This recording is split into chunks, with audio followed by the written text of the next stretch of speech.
우리가 가지고 있는 이 성경이 39권, 27권, 그래서 신구약이 66권으로 되어 있죠. 이 성경이 39권, 27권, 그래서 66권인데 이거를 장을 세어본 분이 있었나 봐요. 몇 장이나 되나 전부 다 세봤더니 1189장이더랍니다. 이런 분도 있어요. 저는 근데 이 어떤 분은 또 절수를 다 세봤나요? 그래서 절수를 다 세보니까 31,102절이라고 합니다. 굉장히 긴 절수를 가지고 있죠.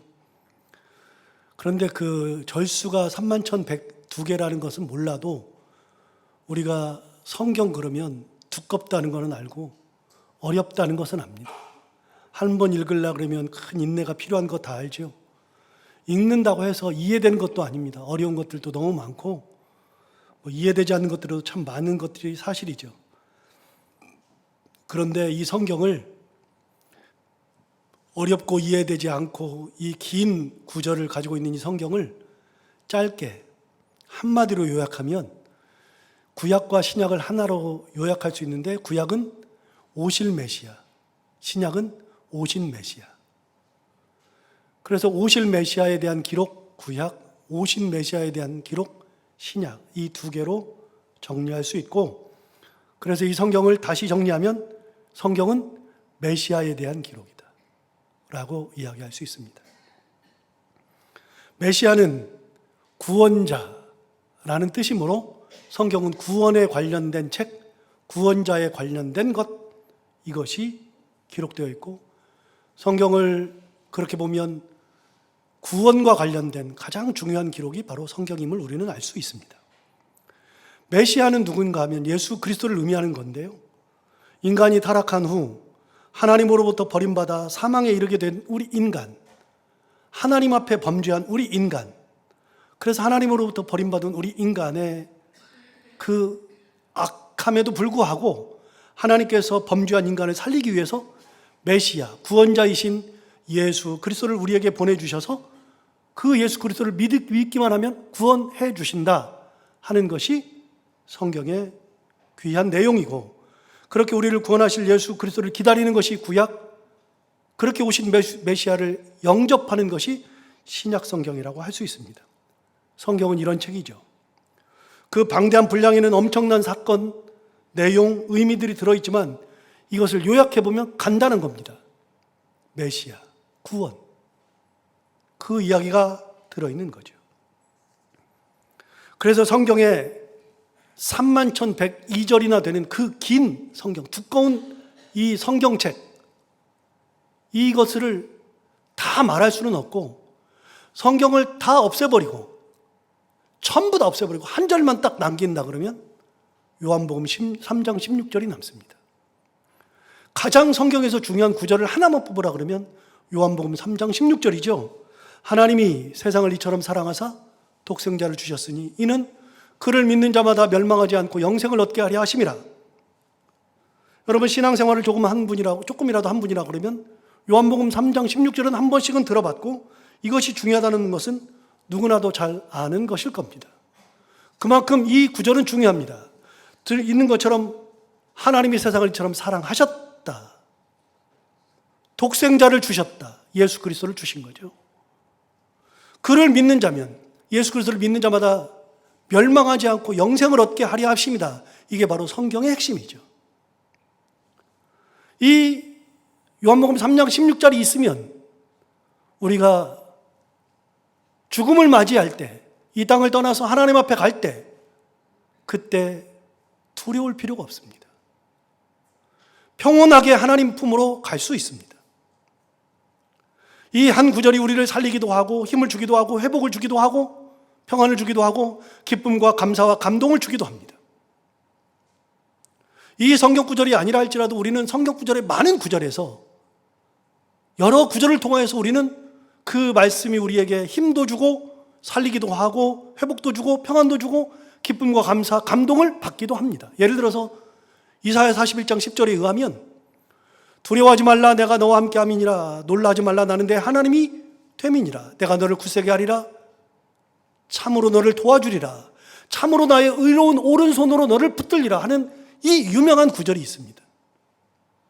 이 구절 하나는 우리를 살리기도 하고 우리에게 힘을 주기도 하고 회복을 주기도 하고 평안을 주기도 하고 기쁨과 감사와 감동을 주어서 우리를 인도하기도 합니다. 수술실에 들어갈 때, 큰 병이 걸렸을 때, 무언가 두렵고 떨릴 때, 무슨 결과를 기다릴 때, 마음에 평안이 없을 때 두려워하지 말라. 내가 너와 함께 함이니라. 놀라지 말라. 나는 내 하나님이 됨이니라. 내가 너를 굳세게 하리라.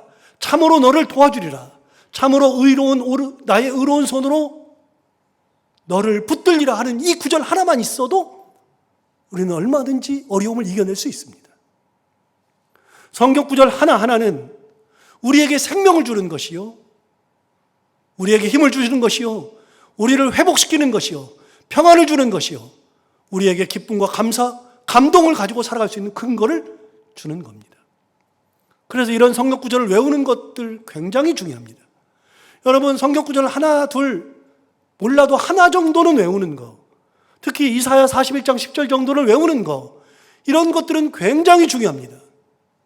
시편 23편 1절에 있는 것처럼 여호와는 나의 목자시니 내가 부족함이 없으리로다 라고 하는 것을 외운다고 하는 거, 그 구절을 외우고만 있어도 여호와께서 나의 목자가 되시니까 내가 부족함이 없다 그랬을 때, 부족함이 있는 인생을 살아갈 때, 어려움이 있는 인생을 살아갈 때, 힘든 인생을 살아갈 때 그 말씀 하나만 가지고도 아, 주님께서 내게 힘을 주시는구나, 내게 목자가 되시는구나, 나를 부족함이 없게 만들어 주시는구나.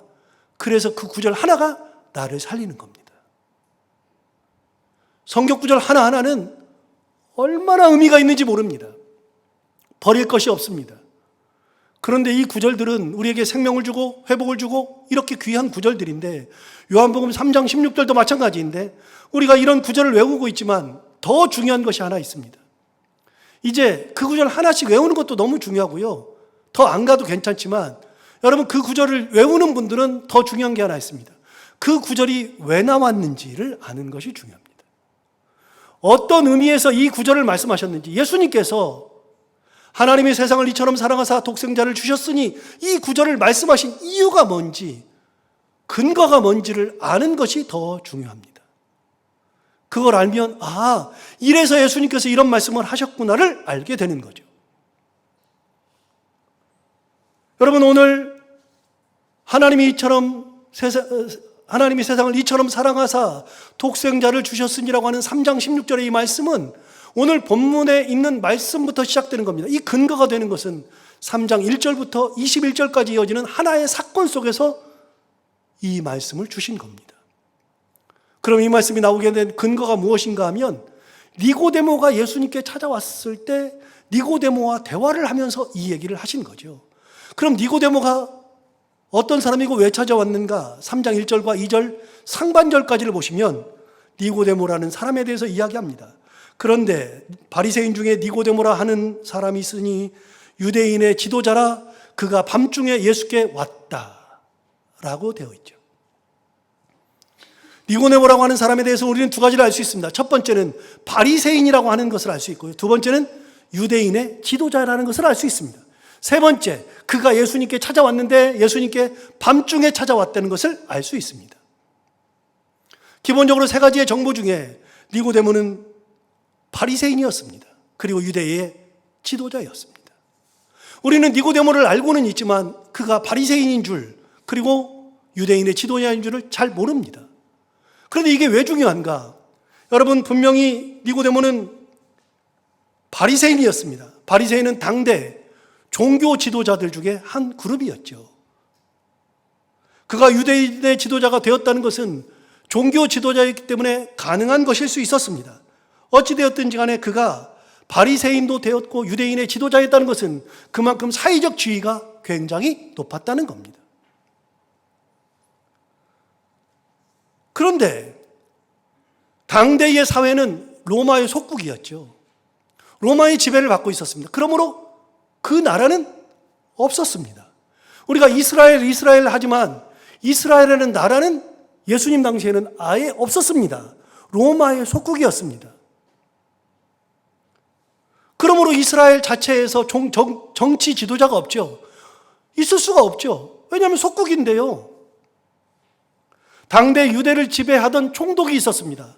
그 총독은 유명한, 우리가 사도신경을 외울 때마다 외우고 있는 본디오 빌라도입니다. 여러분, 본디오 빌라도라고 하는 총독이 있는데 그 총독은 유태인이 아니고요, 로마가 파송했던 총독입니다. 그 본디오 빌라도가 당시에 가나안 땅을 다스렸습니다.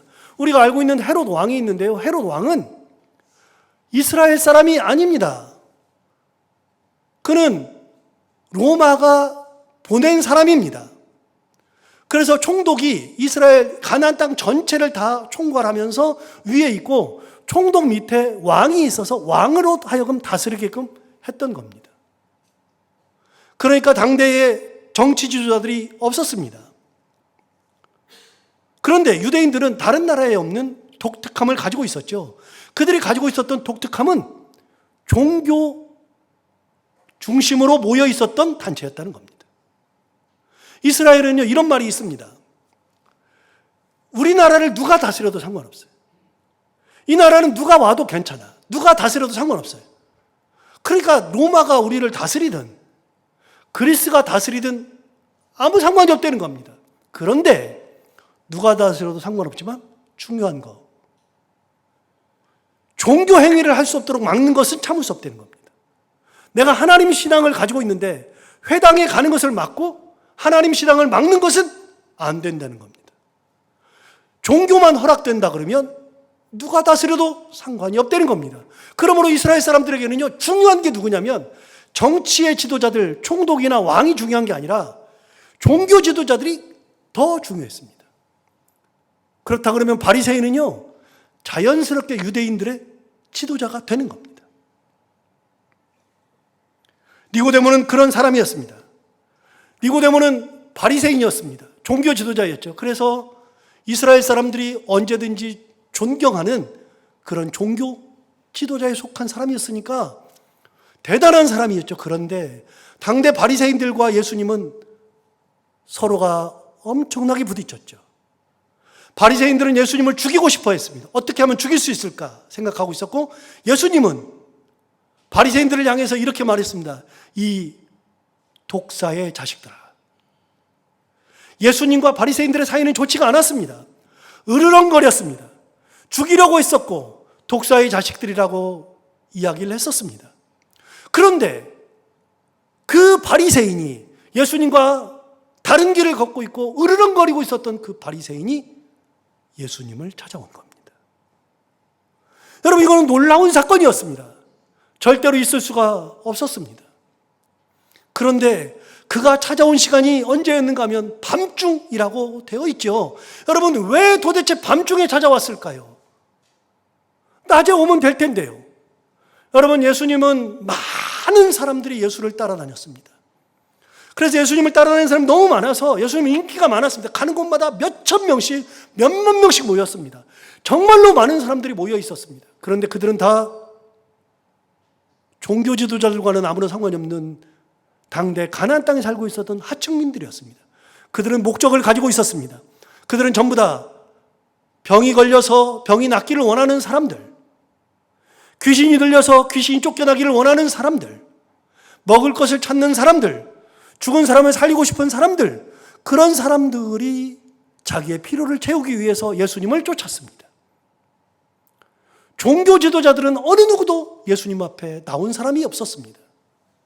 그런데 바리새인이 거기를 오면 사람들이 다 알죠. 저 사람 미친 거 아니야? 저 사람 바리새인인데? 저 사람 왜 왔어? 사람들에게 비난 받을 것이 뻔하죠. 또 바리새인이 예수님한테 낮에 오면 다른 바리새인들이 알고서 너 진짜로 미쳤구나. 네가 바리새인이 예수한테 가? 그러면서 온갖 비난을 받을 것이 뻔했습니다. 그러므로 바리새인인 니고데모는 예수님의 눈을 피해야만 했습니다. 모든 사람들의 눈을 다 피해야만 했었습니다. 그래서 아무도 없는, 사람들이 다 돌아가고 예수님 혼자 있는 곳에 찾아온 겁니다. 눈을 피해서 찾아온 거죠. 대단한 일을 한 겁니다. 그러면 니고데모는 왜 찾아왔을까요? 니고데모가 찾아온 이유를 2절에서 설명하고 있습니다. 2절에 보면 이렇게 말합니다. 이르되 랍비여, 우리가 당신은 하나님께로부터 오신 선생인 줄 아나이다. 하나님이 함께 하시지 아니하시면 당신의 행하시는 이 표적을 아무도 할 수 없음이니이다 라고 고백하기 위해서 왔습니다. 여러분, 아까도 말씀드렸어요. 당대 예수님을 따라다니는 사람들은요, 목적이 있었습니다. 아픈 사람들은 병을 나아야 되죠. 귀신 들린 사람은 귀신을 쫓아내야 하죠. 먹을 것이 없는 사람들은 먹을 것을 채워야 하죠. 정신병이 걸린 사람들은 정신병을 치유해야만 하죠. 예수님이 오는 사람들에게는 다 목적이 있었습니다. 그런데 니고데모는 그런 목적이 아닙니다. 니고데모는 고백하고 싶었습니다. 뭘 고백하고 싶었는가 하면 당신은 하나님께로부터 오신 선생인 줄 압니다. 하나님이 당신은 보낸 것을 우리가 압니다. 고백하고 싶었습니다. 두 번째, 하나님이 함께 하시지 아니하시면 당신이 행하시는 이 표적을 아무도 할 수 없습니다. 그러니까 예수님께서 하시는 표적을 보면서 하나님이 보냈으니까 하는 거구나. 예수님은 하나님의 아들이구나.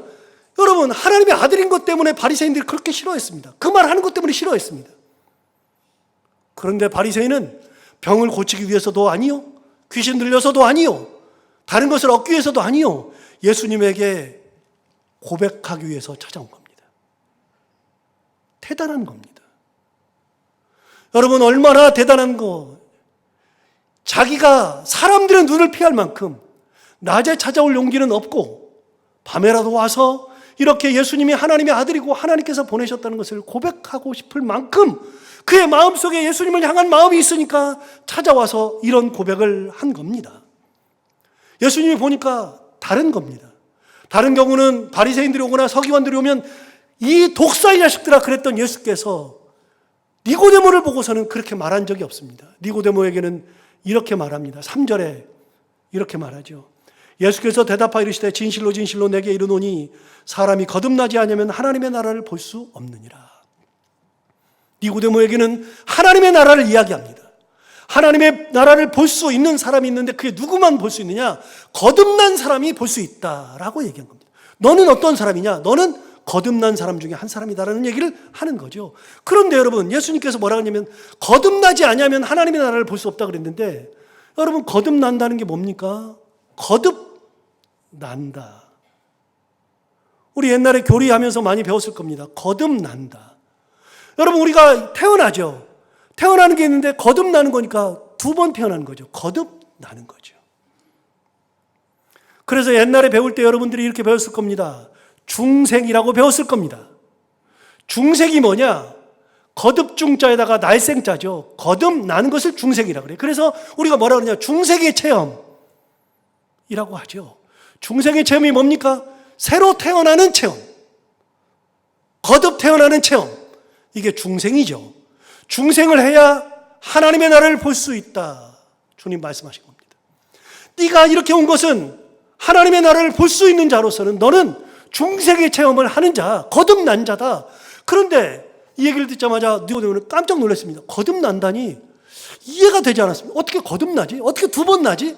그래서 묻습니다. 4절에 이렇게 묻습니다.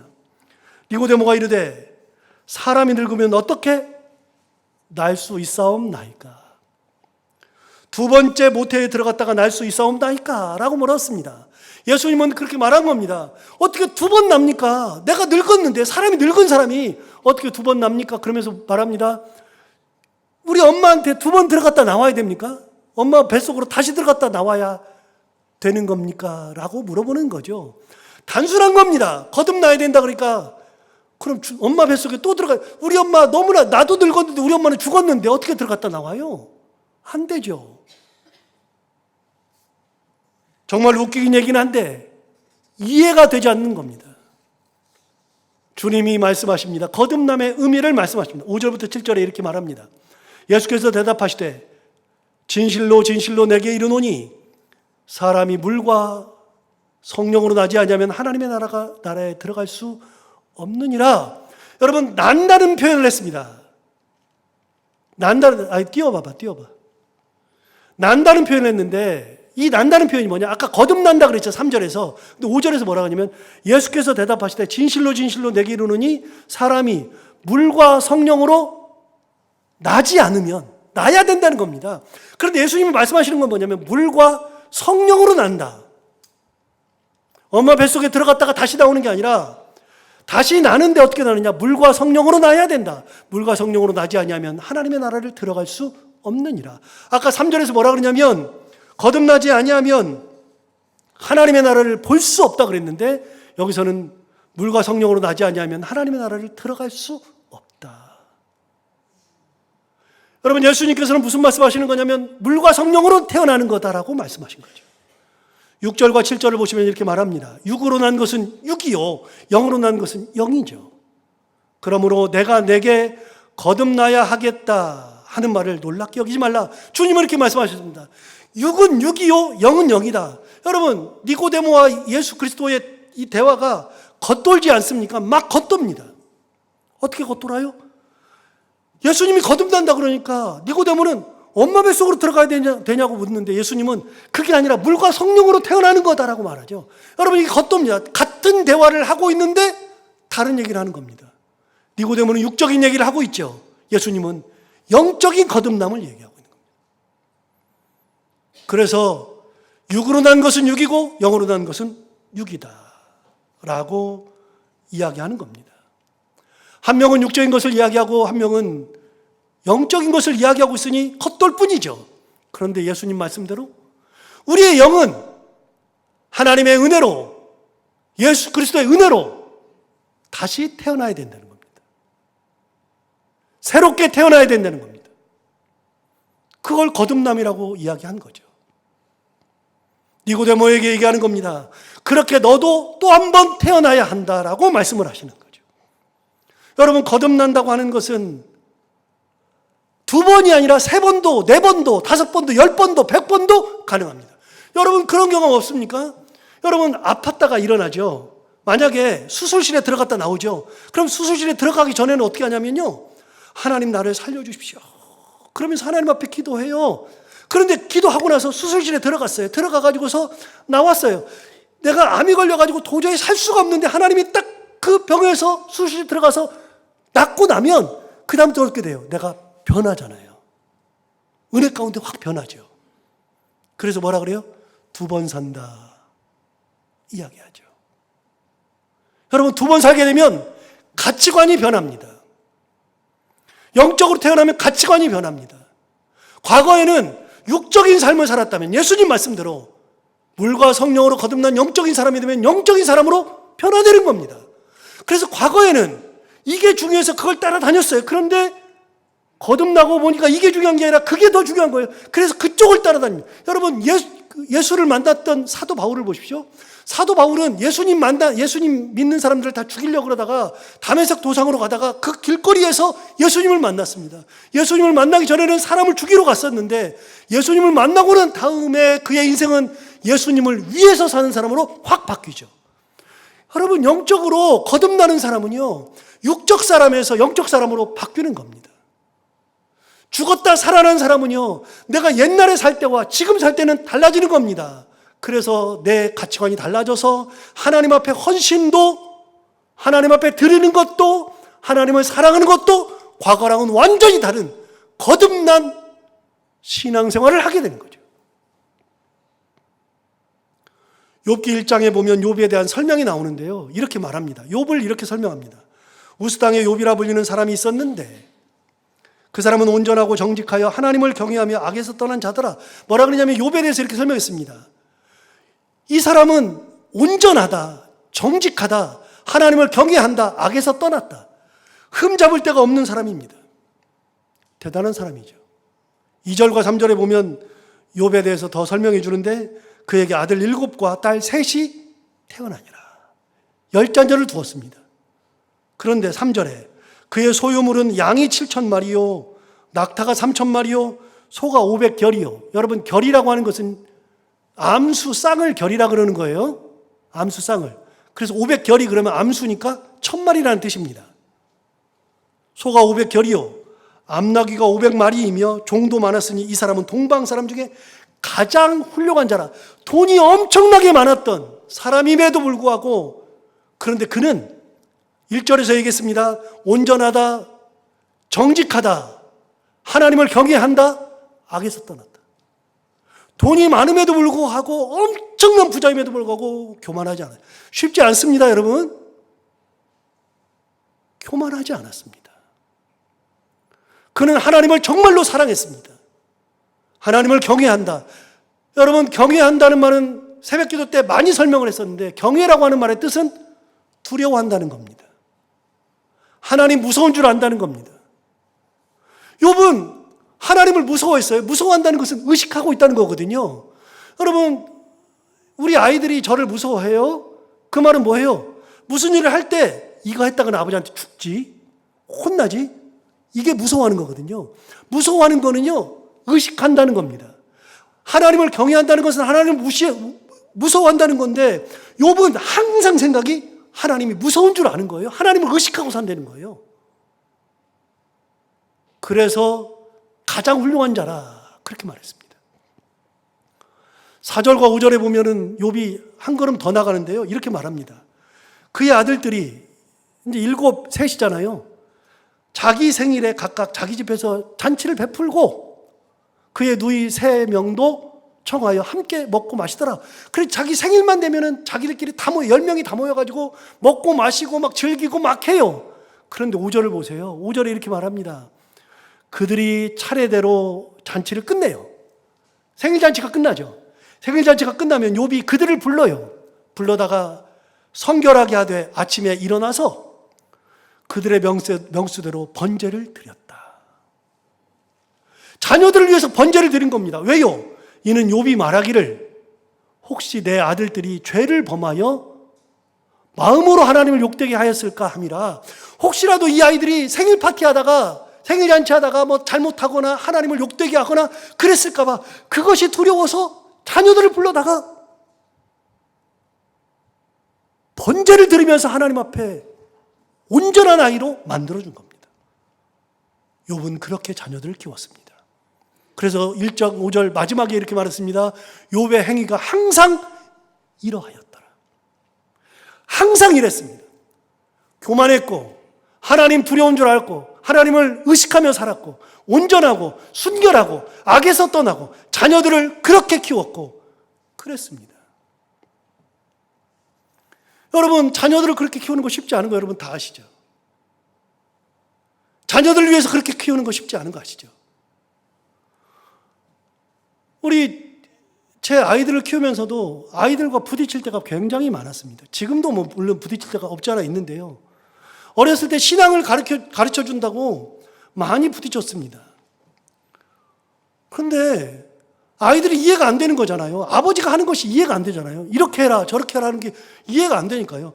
나는 내 신앙으로 아이들을 가르치고 싶은데 아이들은 자기 생각이 있으니까 그게 안 받아들여지잖아요. 여러분도 그렇잖아요. 목사가 얘기를 해도 어떤 때는 안 받아들이는 때가 있잖아요. 근데 우리 자녀들이랑은 더 그렇죠. 원래 자식들이 더 말 안 듣는 거니까요. 그런데 우리 큰아이하고는 부딪히는 게 조금 많았습니다. 작은 아이는 좀 얘는 원래 모든 집이 다 그렇잖아요. 작은 아이들은 눈치를 싹 보고 있다가 혼날 짓 하면은 싹 안 하고 그러잖아요. 눈치가 뻔하죠. 근데 큰아이는 많이 부딪혔습니다. 영락교회 있을 때 아이들이 성가대를 했거든요. 중등부, 고등부 성가대를 했거든요. 근데 어느 날 토요일 날 친구 생일 파티 간다는 겁니다. 그래서 제가 안 된다 그랬습니다. 너 토요일 날 성가에 연습해야 되는데 안 된다 그래. 저도 해도 너무하죠, 사실은. 애가 생각할 때 너무나도 너무한 거죠. 안 보내주니까요. 안 된다 그러니까요. 그러니까 다른 애들은 다 가는데 아빠 보내달라고 울면서 사정을 하면서 보내달라고 그래도 안 된다 그랬습니다. 너 성가대 연습을 해야지 주일날 성가대를 서지. 너 왜 연습도 안 하고 그렇게 가? 그렇게 말하면 성가대 연습하라 그랬더니 애가 그냥 풀이 죽고 저한테 막 반발하는 마음이 이렇게 생기는 것이 느껴져요.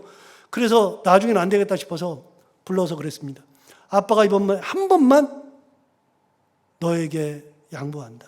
갔다 와라. 대신 네가 성가대 연습을 안 했으니 주일날 성가대 찬양은 하지 말아라. 그리고 가기 전에 선생님한테 빨리 전화해라. 못 간다고. 성가대에서 못 한다고. 선생님하고 전화를 하는데 제가 바꿔달라고 그랬어요. 제가 받았어요. 그 선생님은 저를 다 알죠. 제가 영락교회 목사니까. 전화를 받아가지고 그랬어요. 제가 선생님, 정말로 거짓말 아니라 울면서 전화했습니다. 선생님, 진짜 죄송합니다. 제 아이가 그러면 안 되는데 성가대 연습을 못하고 친구 생일 파티 간답니다. 그럴 수 있죠.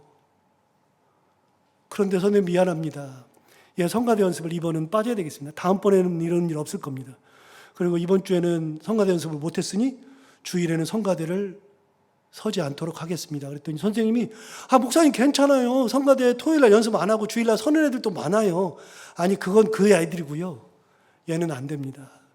얼마나 고지식합니까? 제가 생각해도 고지식해요. 이 아버지 밑에서 자라는 게 얼마나 고지식해요. 그렇게 가르치니까. 선생님한테 울면서 전화했습니다. 그리고 애를 보냈습니다. 그러니까 이게 교육이 반발심이 더 생기는 거예요. 쉽지 않은 겁니다. 여러분 자녀들을 욥처럼 불러다가 이렇게 한다는 거 진짜 쉬운 거 아니에요. 제가 새벽기도 때도 말씀드린 적이 한 번 있는데 우리 아이들 옷을 사면요 그 옷은 주일부터 입어야 됩니다. 반드시 교회부터 입고. 우리 옛날에 그랬잖아요. 다 신발 사면은 주일부터 신어야 됩니다. 근데 애들이 신발을 사달라 그래가지고 사줬는데 화요일날 사준 거예요. 큰아이 작은아이 화요일날 사줬는데 주일 그날 그 다음날부터 아빠 신으면 안 돼요. 안 돼. 주일부터 신어. 그래가지고 주일부터 신으라 그랬는데 그래서 주일을 기다렸는데 주일이 됐는데 작은 애는 신고 나왔는데 큰아이는 안 신고 나온 거예요. 큰아이가 안 신고 나와가지고 죽음상을 쓰더니 월요일도 신으면 안 돼. 안 돼. 너 다음 주에 신어. 걔는 그 다음 주에 주일날 신고 나왔다가 그 다음부터 신발 신은 겁니다. 그게 뭐 별겁니까? 별건데요. 제가 만난 하나님, 제가 사랑하는 하나님, 내가 만난 그 하나님을 얘도 만나서 얘도 제가 만났을 때 하나님의 은혜 가운데 영적인 삶으로 바뀌고 육적인 삶에서 영적인 삶으로 바뀌고 그러면서 하나님의 은혜 가운데 살기를 바라는 마음으로 가르치는데 지가 하나님을 제대로 만난 적이 없으니 아빠의 하나님으로 만나지나요? 안 만나지는 거지. 여러분 목사가 이렇게 살아야 된다 이렇게 해야 된다고 얘기를 하면 그게 그래 맞긴 맞는데 내가 진짜 내가 만난 하나님 내가 만나서 하나님의 은혜 가운데 영적으로 내가 바뀌어야지 되는 거지. 목사가 말한다고 그게 되는 겁니까? 아이들도 안 돼요. 그게 얼마나 반발심이 심한지 몰라요. 욥은요 그렇게 합니다. 욥이 그렇게 해요.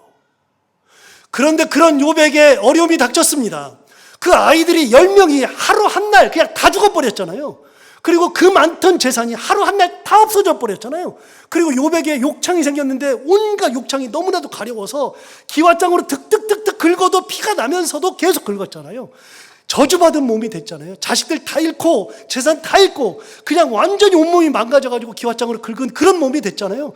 그런 몸이 됐을 때 아내가 지켜보고 있다가 이렇게 막 비난을 했습니다. 저주를 퍼붓습니다. 그런 하나님이 어디 있냐? 그 하나님을 욕하고 죽으라. 그래놓고 아내가 떠났습니다. 여러분 그런 어려움을 당했습니다. 하나님을 위해서 살고 하나님의 마음으로 살고 그렇게 겸손하게 살았는데 그런 일을 당했잖아요. 친구들이 찾아왔는데 그 친구들 셋이 찾아와가지고 계속 한다는 얘기가 네가 죄를 지어서 그렇지 네가 잘못해서 그렇지 너무나도 괴로웠습니다. 친구들이 안 찾아오면 모르는데 차라리 찾아오지 않으면 좋은데 찾아와가지고 그러니까 얼마나 괴롭습니까? 욥이 너무나도 힘들었습니다. 그래서 욥기 3장에 보면 욥이 이렇게 얘기합니다. 차라리 내가 태어나지 않았더라면 그때 우리 엄마가 나를 임신하지 않았더라면 자기 생일을 저주하는 게 욥기 3장에 나옵니다. 욥도 어려우니까 자기 생일마저도 저주하더라고요. 그래서 저는 욥기 3장을 볼 때마다 욥이 정말로 힘들었구나. 얼마나 힘들었으면 이렇게 자기 생일을 저주할까. 우리도 그럴 수 있잖아요. 그러면서도 한편으로 드는 생각이요. 욥이 자기 생일을 저주하는 걸 볼 때마다 너무나도 안도가 되고 너무나도 좋아요. 나랑 똑같거든요. 우리랑. 욥이 만약에 그런 거 없었다면 저는 욥을 안 좋아했을 겁니다. 욥도 힘들니까 힘든 내색을 다 한 겁니다. 그러면서 친구랑 얘기하면서 끝까지 가는데 해결은 안 되고 아무것도 없어요. 그런데 욥기 39장부터 하나님이 임재하셔서 친구들한테 얘기하시고 욥에게도 말씀하시는 장면이 나옵니다. 드디어 하나님이 욥에게 나타나서 말씀하시는 걸 듣고 나서 욥이 그 말씀 가운데에 하나님을 만나고 나서 하나님을 만났으니 자식을 다 잃고 재산 다 잃고 가진 거 없고 몸이 욕창이 나가지고 그렇게 저주받은 몸이 되고 아내가 떠나가고 그런 상황에서 하나님이 만나서 자기를 만나서 얘기를 해줬으니 욥이 얼마나 그 기쁨이 컸을까요? 욥이 얼마나 과거의 내가 아닌 하나님을 만난 욥으로 다시 바뀔까요? 그래서 욥이 고백하는 게 그 유명한 욥기 42장 5절입니다. 욥기 42장 5절에 욥기가 42장까지인데 마지막에 이렇게 고백하잖아요.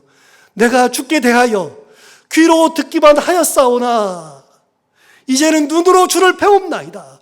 여러분, 이게 달라진 욥입니다. 영적으로 새롭게 거듭난 욥. 욥이 과거에는 귀로만 들었습니다. 그런데 이제는 내가 눈으로 주를 배운다. 그런데 놀랍게도요, 욥은 그때도 하나님을 본 적이 없어요. 하나님 만난 적이 없어요. 하나님을 보면 죽게요. 하나님을 본 적이 없죠. 그런데 욥이 뭐라고 고백합니까? 내가 귀로만 들었더니 이제는 내가 눈으로 주를 배우. 안 보이는 주님이 보이는 신앙으로 바뀐 겁니다. 욥은 자기 문제가 어떻게 해결될지도 몰라요. 내가 재산이 어떻게 만들어질지도 몰라요. 아무것도 몰라요.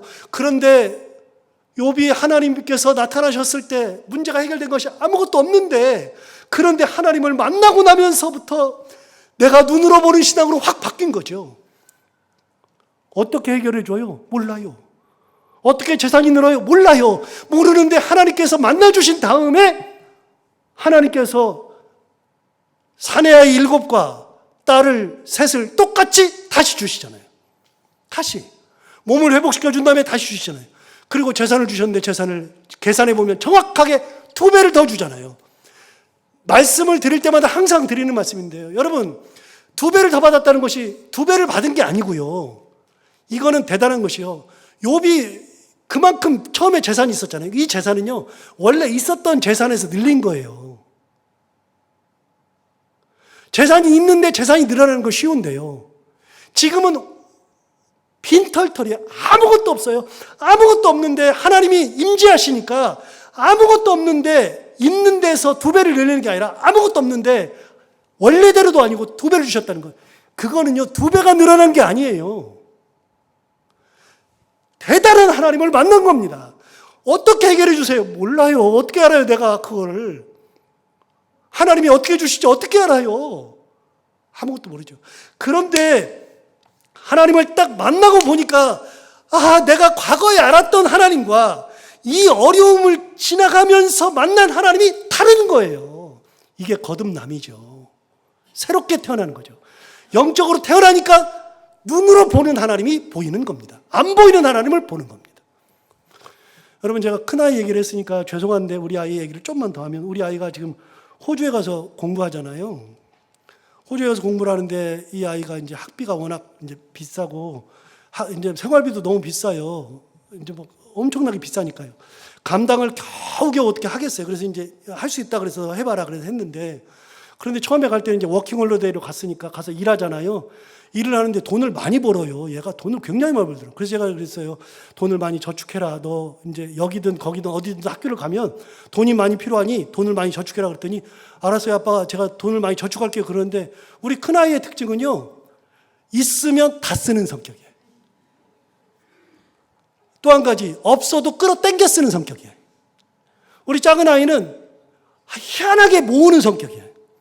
그래서 쟤는 제 통장에 얼마 있겠지 그럼 그만큼 있어요. 제가 계산이 빨라가지고 얼마 있겠지 그러면 있어.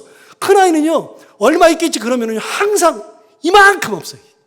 그래가지고서 이번에도, 야, 너 얼마 있으니까 좀 돈을 많이 모아라 그래서, 네, 많이 모으고 있어요. 그래서 나중에 확인해 봤더니 엄청 없어. 야, 그 돈을 다 어디다 쓰는지 몰라요. 그런 애들 있잖아요. 여러분도 잔들 키워보면 있잖아요. 근데 그래요. 그런데 한국에 있을 때부터 우리 큰아이나 작은아이나 제가 11조를 가르치려고 어렸을 때부터 세뱃돈을 받으면 거기서 11조, 뭐 받으면 11조, 이거 11조를 다 가르쳤어요. 싹 가르치면서 아이들을 시키는데 워낙 스파르타식으로 시키니까 무조건 해야 되니까 다 시켰어요. 그러다 보니까 이제 체질이 붙어서 이제 11조를 하죠. 그런데 작은아이는, 쟤는 지가 알아서 해요. 큰아이는 11조를 해야 되는데 안 해요. 그럼 제가 이제 한 2달 지났다. 너 11조 했냐고. 아니, 모아서 하려고요. 모아서 빨리 해. 그럼 이제 지가 모아가지고 해요. 군대 있을 때도 그랬거든요. 군대에서 너 11조 하고 있니? 그러면 해야죠. 그래요. 빨리 해. 어떤 때는요, 제가 지 통장에서가 아니라 걔 통장에 돈이 없으니까 제가 돈을 주고 그 돈으로 11조를 하게 한 적도 있어요. 어쨌든 그랬어요. 그런데 호주를 가서 워킹홀리데이 가서 지가 돈을 버니까 제가 얼마 지나서 물어봤어요. 야, 봉은아, 너 11조 하니? 그랬더니, 아, 그럼요. 야, 너 대단하다. 너 잘했다. 네가 그렇게 하나님 앞에 드리면 하나님이 네 인생 책임져 줄 거다. 네가 11조 드리면 손해보는 것 같고 당장은 없는 것 같아도 그래도 하나님께서 너에게 더 좋은 걸로 채워줄 거다. 좋은 사람을 만나게 하든 더 좋은 일을 만나게 하든 더 좋은 환경으로 가든 아빠는 못하지만 하나님이 네 인생을 책임질 거다. 잘한다. 당연히 11조 해야죠. 야, 근데 너 어떻게 11조 하냐 그랬더니 애가 고백하는 게 이거예요. 아빠, 제가 호주로 와보니까 호주에서 와보니까 여기를 한 번도 생각하지도 못했는데 호주를 왔어요. 와서 보니까 하나님께서 여기를 저를 보내려고 준비를 하셨대요. 지가 지 신앙을 얘기하는 거니까. 준비를 하시고 만나는 이곳으로 여기도 보내게 하시고 다른 데 가려고 하는데 거기로 보내게 하시고 거기서 사람을 만나게 하시고 이런 사람 저런 사람을 만나게 하시고 일을 하게 하시고 학교도 그 학교를 들어가게 하시고 그 학교에 들어가서 하는데 그 모든 것들을 하나님께서 다 준비하신 것 같더래요. 그래서 제가 그랬어요. 네가 드디어 네 하나님을 만나는구나. 아빠의 하나님이 아니라 너의 하나님을 만나는구나. 11조를 한대요. 잘했다 그랬어요.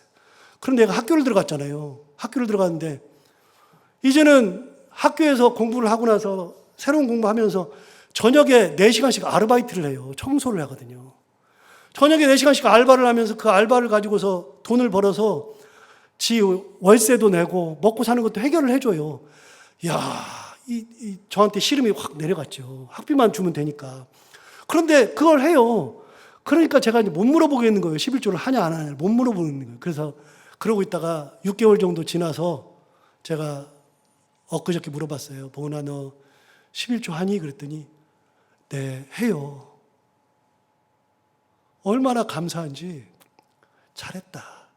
너 하나님을 그렇게 만나고 하나님의 은혜 가운데 있으면 되는 거다. 그럼 하나님께서 네 길은 네가 가는 게 아니라 하나님께서 네 길을 인도하시는 거다.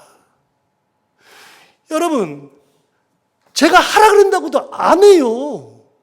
얘는요, 주일부터 신발 신으라도 6일을 못 기다리는 애예요. 안 되는 거예요, 그게. 절대로 안 되는 거예요. 그런데 여러분, 하나님을 만나면, 새롭게 만나면, 거듭남의 은혜가 있으면, 자, 다시요. 니고데모랑 예수님의 대화는 겉돌았어요. 이 니고데모는 육적인 것만 생각해. 예수님 뭐라 그래요? 물과 성령으로 거듭나는 영적인 거듭남이 있으면 네가 육적인 삶에서 영적인 삶으로 바뀐다는 겁니다. 영적인 삶이 뭡니까? 그거는 내가 과거에는 그렇게 살았어도 영적인 삶으로 가는 거예요. 사람들이 뭐라고 하든 나는 하나님의 은혜 가운데 사는 거니까 나는 죽었다 깨라도 주의를 양보 못하는 거죠. 나는 죽었다 깨라도 하나님의 은혜를 양보하지 못하는 거죠. 나는 죽었다 깨라도 섬기면서 사는 거죠. 여러분, 섬기라고 한다 그래서 섬겨지는 겁니까? 나누라 그런다 그래서 나눠지는 겁니까? 안 되는 겁니다, 그거. 찬양하라 그런다 그래서 찬양해지는 겁니까? 마음에 감동이 와야 찬양이 되는 겁니다. 주님의 은혜가 성령이 임해야 되는 겁니다. 욥이 하나님을 만나니까 내가 이제까지 귀로만 들었사오나 이제는 내가 눈으로 주를 배움나이다로 확 바뀐 겁니다. 바뀌는 겁니다. 이게 거듭남의 은혜죠. 여러분, 거듭난다고 하는 것은 기본적으로 두 가지를 가지고 있습니다. 첫 번째는 내가 거듭나야, 영적으로 거듭나야 구원의 존재가 되어서 천국을 가는 거, 우리는 이걸 배웠고요. 두 번째 거듭남은요, 내가 오늘도 거듭나고 내일도 거듭나고 또 거듭나고 거듭남의 역사가 일어나야 오늘도 내가 이것 때문에 좌절하고 힘들 때 하나님의 영적인 은혜로 거듭남의 은혜가 있을 때 새로운 힘이 공급될 때 내일 또 거듭남의 은혜로 하나님 앞에 다시 서고 더 귀한 존재로 서고 그렇게 가는 겁니다. 니고데모에게 하시는 말씀이 그겁니다. 너는 거듭나는 존재와 같은 거다. 거듭나야 한다. 그런데요, 제가 니고데모를 얘기를 하는 이유가 있습니다. 요한복음에 니고데모가 3번 나옵니다. 여기만 나오는 게 아닙니다. 다음 주에는 다른 얘기를 할 겁니다. 니고데모의 다른 얘기를 할 겁니다. 그런데 니고데모는 다시 말씀드려요. 바리새인이어서 예수님 앞에 갈 수 있는 사람이 아니에요. 그런데 거듭나는 은혜가 있는 사람은 가는 겁니다. 그 앞에 가서 고백하는 겁니다. 그리고 또 다른 거듭남을 경험하는 겁니다. 그리고 다음번에 어떻게 행동했나를 보면 니고데모의 삶이 보이는 거죠. 여러분, 우리가 신앙생활하면서 매일매일 하나님께서 주시는 새로운 은혜, 그 거듭남의 은혜를 통해서 새로 태어나고 새로 태어나서 죽을 때까지 매일매일 태어나는 은혜를 가지고 그 거듭남의 은혜로 살다가 거듭남의 은혜로 천국에 이르는 놀라운 신앙생활하는 우리 모두가 다 되기를 바랍니다. 기도하겠습니다. 하나님 아버지, 감사합니다. 오늘도 귀한 말씀 우리를 깨우쳐 주시고 인도해 주셔서 감사합니다. 이 말씀을 통하여 우리가 또 한 번 거듭남의 은혜를 체험하며 살기를 원합니다. 우리 삶 가운데 함께하여 주시고 인도해 주셔서 오늘 또 내일 또 우리가 사는 날 동안 항상 거듭나는 은혜를 가지고 하나님 앞에 나아가며 하나님의 은혜 가운데 살아가는 저희들 모두가 다 되게 하여 주옵소서. 예수님 이름으로 기도하옵나이다.